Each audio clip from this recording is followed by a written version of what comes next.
So in this video we look at my A to Z of getting my pond and my filters ready for winter. So we're going to look at every aspect, from the filters to what covers go on, to what happens to my sky pond, to what happens to my UV, to what happens with everything, skimmer, the lot. We're all getting this video. The only thing is, I've got to fit it into a short video. Am I going to do it? I'm not sure. And also, have we got what we do for Z? Let's find out. So first of all, we're going to start with my filter system, Kactoily 10,000 Multibay filter system. We're going to get started with this because I want to get this done first, because any water I waste, I want to be topping up while I'm doing everything else. So we're going to get all 5 bays done today, all the way from the vortex, right the way down to the end exit bay. Let's get cracked on. Fast forward.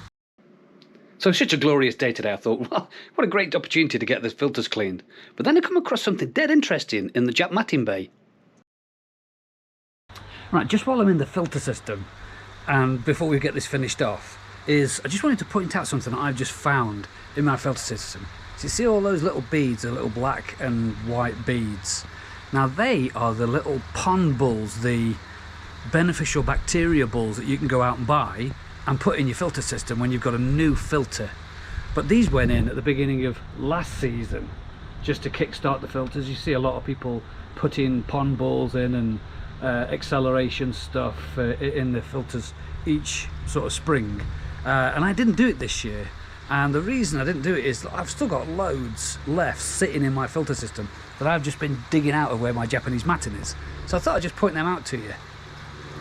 And I'm going to put them back into my filter system, because obviously these things, apparently these dissolve when they're needed. So maybe this is telling me that my filter system is up to speed and they don't need to dissolve these. I don't know. But yeah, I'd sort of let you know, before you put any in, have a rummage around your filter system, because you could be wasting a bit of money there putting more in. Back to the filters, fast forward. Right, filters are just, to be honest, I'm just filling them back up now. I've cleared out the first bay, give it a couple of purges. Second bay, all the brushes are out. I'm just waiting for that to settle up, and then I'll get my siphon to do the second bay, so I'm not wasting too much water, because as you can see from that picture there, I've just used quite a few inches of water from the filter system and out of the pond. So I'm just topping up that up now and get that all done. So let's crack on, because I've got lots of things to do. Right then, time to get the sky pond off. Now I left this until after the filters because I used quite a lot of water from the pond cleaning out the filters. So this sky pond holds around 100 litres of water, which is not quite as much as I used in the pond, but as you can see on the outside there, if you're very eagle-eyed people, will see that I've used about 1 inch or maybe 2 inches from the pond. So this, when I empty this now, we'll put some water back into the pond, get it off, get it cleaned, store it away somewhere nice in the garage, and then get the frame out and do the same with that. Let's go. So I won't be needing that over winter. That's just a cover that I use for any predators and stop the fish jumping over summer. So I'll get that stored away. That'll go away now until next spring.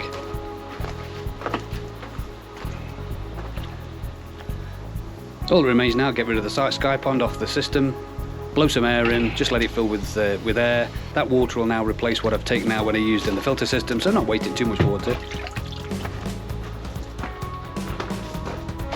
And I can get it out, get it on the grassy area and give it a good clean up. Now people have asked in the past, what do you use to clean? I just use an old scouring pad from the kitchen, to be honest, but you can't use the new ones because the new ones are quite scratchy, and I've got a few scratches on past sky ponds that I've had in the pond, so I don't usually use the new ones. I always wait until they've been used for a while.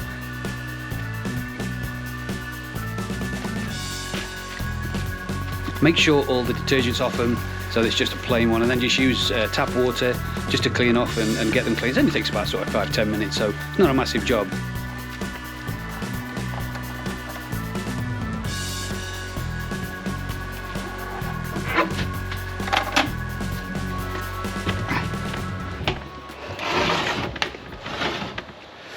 Right, now this is clean. Get it all wiped off, get it dried, put it in the garage. I don't leave this on over winter, because my big fear is it freezing into a big block of ice and breaking the glass. So I always take it off, stick it in the garage, get the frame next. Right then, get the frame out, get that done, get that stored away in the garage. Now the frame itself was made of stainless, stainless steel and TIG welded, because I was very aware that if this is going to be sitting in water, in and out of water for like 6 months of the year, I want to make sure it wasn't going to rust. Right then, frames off, I'll just give it a quick check over, and this is going in the garage as well, out the way. And if you want to see how I built the frame and put the sky pond in, I'll put the link in the description below. Right, lovely jubbly, all going to plan at the moment. So next job we've got to do is take off the lighting from around the pond. Now put these lights on, they're continuous LED lights that look like this when they're turned on. Get them from Amazon. I'll leave a link in the description below if you want to pick up some for next year, or even over winter, because they look quite good, to be honest, when the snow's on. But I'm going to take these off this year and just leave the ones out in the garden connected. But these are going to come off and I'm going to store these away. Let's get that done.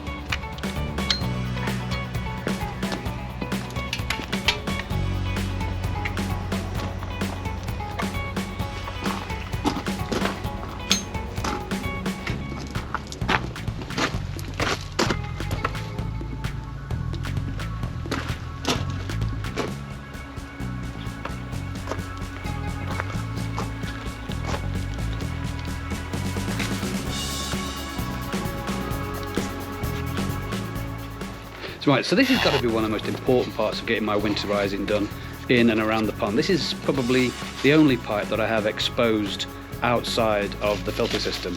This is the inlet pipe, comes back out from the filter system underground and then pops up and then blows the air back into the pond. You see OJ having a quite an interesting look at what I was doing there, bless him, nosy monkey. So I always use a bit of bubble wrap, get some old insulation, pipe insulation, stick that around it, a couple of cable ties, make sure it's not going to go anywhere. I need to get that done and then we'll have a look inside the filter system. Now I'm just giving a once over to all my filter systems insulation as well. So you can see all the doors have got insulation in them. And I'm just double checking because some of them fell out the other day because all the glue or whatever held them in before when I made this has gone out. So I'm just making sure that everything is hunky-dory. I've no insulation down there because that's attached to my garage. It's usually quite warm over winter. Insulation all the way through, front, back and top. You've got to keep your filter systems insulated. I know it's running water, but last winter I saw some horror stories of people going out to finding their filter system, their pipe work, everything was just frozen because they had a sudden frost overnight. So you've got to double check, triple check. All your pipe work is insulated. A lot of my pipe work inside this filter system isn't insulated because I've got this double thickness insulation on the filter box anyway. So that always keeps that nice and insulated. Nothing freezes over winter, hopefully. Right, so just while I'm waiting for things to fill up, filter system just refilling itself. I thought I'd just give a quick look at an idea that somebody messaged in a couple of videos ago. I've always said, you know, comment below. I like that. If you've got any comments, please stick them in down below and we'll have a look at them, reply to them, like them, whatever. But anyway, somebody said, why don't you buy one of little floating heaters to put in your pond and potentially keep your pond heated? So I happen to have in my arsenal of tools for my pond one of these. Now this is labelled a pond heater. It's not. This would be working flat out for the whole of the winter to try to keep my pond warm. These don't heat your pond. What they do, and I have used this in the past, and this is why I've kept it, is that if we have an exceptionally cold winter and your pond freezes over, which I've never had on this pond yet because the covers I'll be putting on later, they usually stop that, and that's the idea. The pond covers I'm putting on later, they're not there to maintain the heat, they're just there to stop snow going into the pond, because I don't know what's in the snow, so I don't want that, and hopefully stop the pond freezing because they're made up of polycarbonate. But anyway, I'll show you them later. But I thought I'd just run through this, and yes, I have got one. When you get one of them pond heaters and floating pond heaters. Now, the only time I would use this, as I've just said, is if the pond looked like it was going to start freezing. And basically, you put it in the water, so it floats around in the water on this thing, and this is the element, the heating element gets red hot. Touched it with my hands one day. Oh, ouch. But this is all it does really is just makes the water warm around the element, because obviously the water's changing all the time, and it kind of makes the water a little bit warmer, so it keeps the water warmer around the top, and it just floats around, and it makes sort of so much on all the way around melted. So this will keep your pond, it will keep a hole so your pond can breathe basically. You need to keep the surface of your pond open so that as things are still happening at the bottom of your pond, you're still creating gases and so on and so forth. If you block your ponds off completely, you'll fill it full of horrible gases and potentially kill your fish. So you want to keep it open and ventilated so that gases can still disappear. And this is what this does. If your pond goes into freeze and you get like a big frozen block, you basically float this on your pond and it will stop the freeze and just keep it around the outsides. But it will be working 24 hours a day to be able to maintain that. And this thing is 100 watt. So it won't be going in my pond unless there was a complete emergency and I had to put it in because I thought something. Say if we had some massive minus numbers. I know everybody that watches in Canada and over up north. Sometimes people don't use covers as well. You know, people say, "Oh, I've never used covers. 35 years, never used covers." Okay, maybe you want to try one of these. I don't know. I'll leave it with you. Yeah, I'm sure you get around to floating a ball on top. That does it sometimes. Anyway, so I thought I'd just put out these. I won't be using it, hopefully. Right. So air and air stones over winter. Have I questioned before now, do you still run your air over winter? Yes, I do. I don't do it 24/7, 365 like I do at the moment. As soon as the temperature drops to 10 degrees, I'm going to be pulling out my air stones that are in the pond, continue to aerate the pond filters through my KK1000 multi-angiac matting, which means that oxygen will still be flowing into the pond as well. But then that'll only be running 12 hours a day. So I'll run it 12 hours on, 12 hours off. Raised a few eyebrows last year and the year before that. Raise away, that's cool, no problem at all.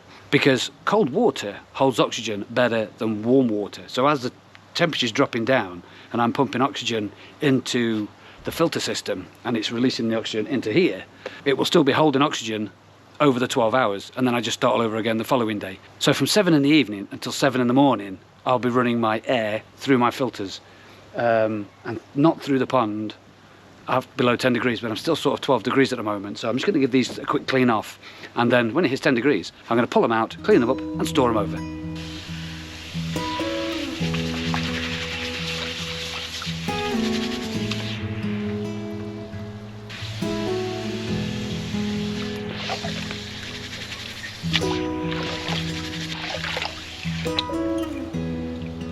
Right, my skimmer, water skimmer.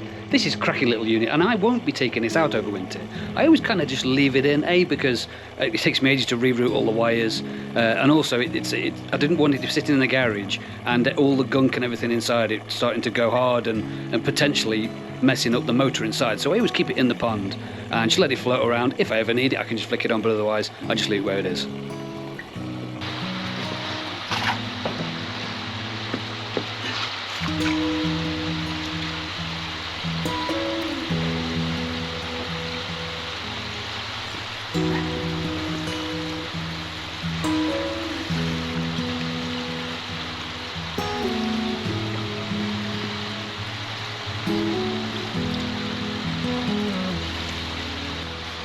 Right, filter system's done, so cleaned out one end to the other. It's always good to go into the winter with a clean filter system. I've always been told, just as you go into winter, nice and clean, get it all ready for winter, because as the feeding goes down, then there's not going to be as much waste going in there, so you might as well take the opportunity to get a nice clean filter. Still got to keep an eye on it, but always make it nice and clean. Right, how are we doing for time? Let's get them covers sorted.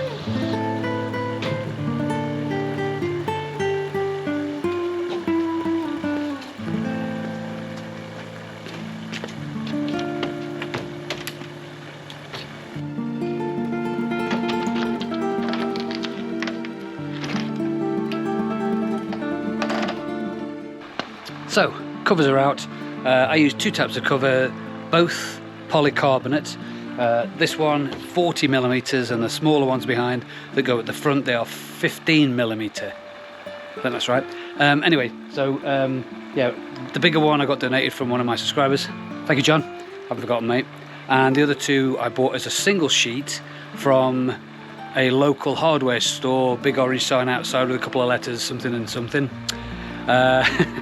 In the UK, and but I had to cut it in half, and then I used two. Now if you do go to that big hardware store with a big orange sign outside. Double check if they'll cut them in half for you, because they wouldn't cut them in half for me. So I had to go into the car park and slice what I was hoping was going to be the right size, literally straight in half, and then get them in the car like that, unless you've got a van. But yeah, keep that in mind, because they're really big sheets, won't fit in a normal car. Let's get them fitted. Right, these are so easy to fit. I mean, the thicker one was quite heavy, but the thin, the 15mm ones, they're dead light. And if you can't lock them down, just put something heavy on top of them, keep them fixed down. So the way these sheets are fitted on, I've put these little angle brackets on here, so that it's basically just an old bolt, well, oldish, out of the garage, and then fits in through there. And then that stops these things blowing off, because the wind blows through this garden like a heavy wind. Hence why I've put these, you've got these under here, you've got these battens under here to stop the wind going under there, but there's not one on the other side. So that leaves a nice open gap for any gases to escape all the way along that side. So any wind that does blow in stops there, but it draws out gases from the other side. And I basically just lock these in. And then to inspect the fish, I just undo the bolts at the side and then pick it up. So this gives me access so I can see what's going on throughout. I need to do any inspections. Now, as an added extra to the covers going on my pond, I created a pond window cover. Created a pond cover, and this is basically just an old piece of foam mattress that somebody was getting rid of. Put a bracket on the front of it, and this basically just hangs off the window. Yeah, it just gives that bit of protection to the pond itself when it's really cold. Now, I only use this when it's really cold. So, because I like the fish to, as you can see now, the fish are at the window now. I like to don't take away complete light from them. You know, I know put the covers on, and so yeah, I usually just put this on like this.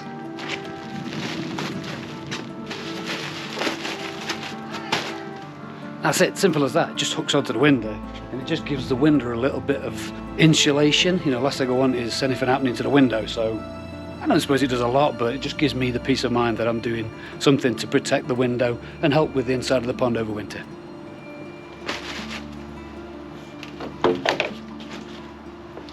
Right, we're doing good for time. So, another job I like to do over winter, I like to keep on my dechlorinators, just in case I need to top up for whatever reason. So I usually try to keep them on, I don't take them out, and because they're in this big box that's completely insulated, it's not that bad. But I still like to just wrap them up a little bit with a bit of bubble wrap, just to make sure that I've covered every base, to be honest. So I'll get these wrapped up and then put them back in.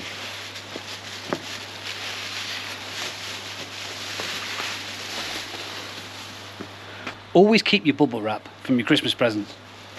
It comes in handy. Nice.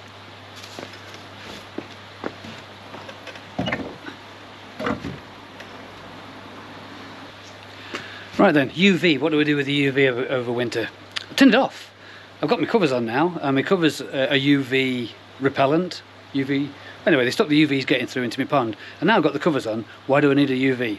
So I'm going to now flick that off, and that will save me 55 watts of power throughout the winter. And the next time I turn it back on is when I change the bulb over in spring, change the bulb in spring, and then turn it back on then, as soon as the covers come off. So when the covers are on, no need.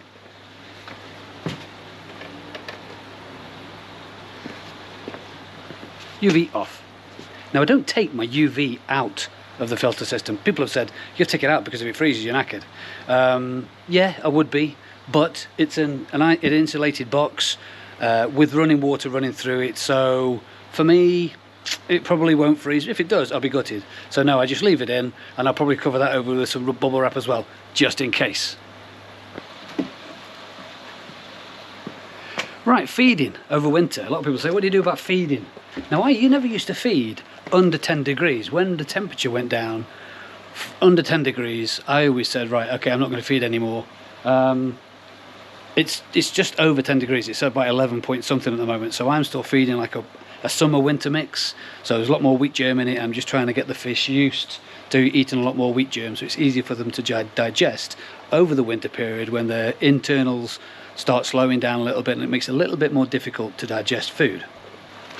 So what I've got is from Steve at Peng is Aquasource All Seasons, which is a wheat germ mix, and I last year tried feeding my fish all the way through the winter to demand. So if the fish are at the window, if it's under 10 degrees and the fish are at the window, I feed them. It sits on the surface for 5 minutes, whatever they haven't eaten after 5 minutes, I'll take out and throw in the bin. So I have to be kind of a bit clever on how much I actually put in, and I'm not throwing too much away. But yeah, if the fish are coming up under 10 degrees, I'll be using my aqua source all seasons. And if you want to get this from Steve's at Peng, I'll leave his details below. At the moment he's still open, but don't forget he closes real soon for the winter period, so he's only open weekends, but I'll leave all the information down there. I've had a go at Steve at Peng, Stoke-on-Trent in the UK.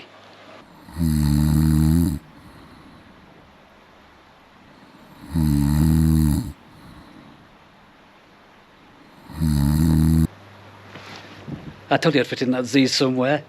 Somebody asked about last week's video about what of doing testing on rainwater, so I'll put that video up here somewhere. And also, anybody wants to know how I made my covers in more detail, I'll put the video down here. Thanks very much for watching. Cut Plan Lifestyle.